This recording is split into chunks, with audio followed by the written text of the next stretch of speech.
يا أهالي مصر الكرام، الحاضر يبلغ الغايب. هنعمل مبادرة كانتين الخير في المدارس وربنا معانا. أهلا بيكم في لقمة خير وأنا رشا مجاهد.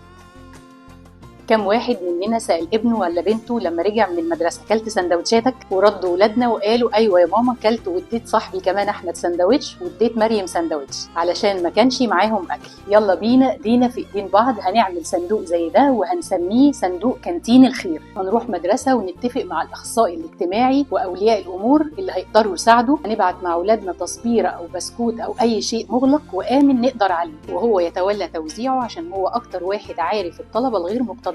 هروح دلوقتي مدرسة عازمة فيها الولاد على الفطار وهسلم الصندوق. تعالوا معاك.